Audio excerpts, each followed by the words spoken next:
The Liebherr A924 weighs around 24 tonnes and it's a wheeled machine usually used for smaller earthworks and roadworks operations. This model is in the colours of the Swiss construction company Kibag.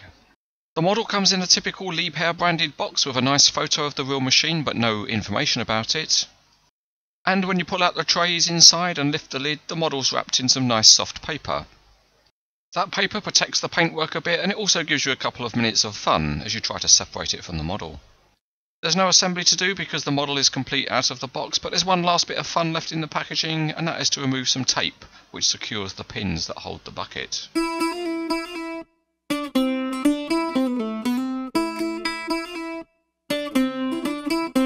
Looking underneath, the boxes on either side are hollow and the silver screws are quite obtrusive, but the transmission system is modelled in plastic. The chunky tyres look good, the wheels are detailed, and there's a metal dozing blade on the front. At the other end of the chassis there's a stabiliser system and it's all modelled in metal. The interior details of the cab are very good, and on this version of the model there is a windscreen wiper. The body casting is good and there's a nice use of paint on the panel handles. The Liebherr name and 924 is embossed on the counterweight, which is a good touch, and there's a Kibag logo on the side. Detail at the front is very good with metal handrails, mirrors and hydraulic hoses to the main rams.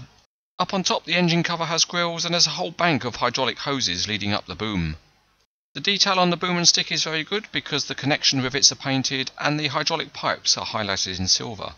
At the end of the stick the quick coupler mechanism is modelled and the bucket is a backhoe version with a cutting edge.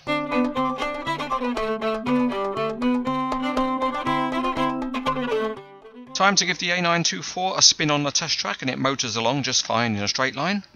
All the tyres are fixed on the rear axle so they spin together, but the steering at the front is quite good.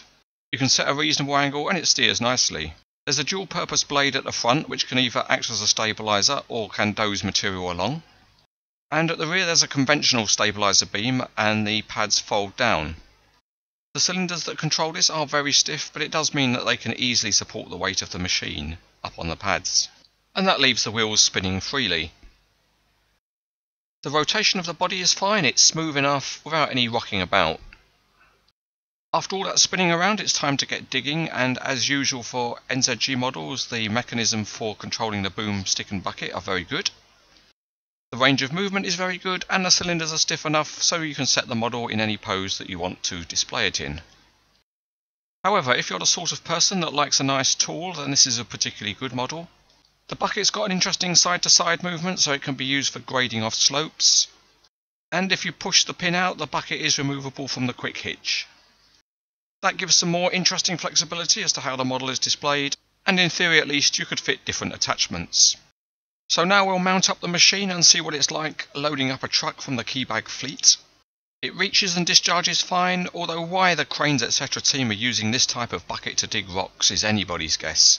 And they can't even drive properly. Let's see that rubbish piece of machine driving again in slow motion. It's pitiful. In summary, this is a nicely made model by NZG and it looks great in the colours of Kibag. The details are very good and there's a good range of features that all work nicely.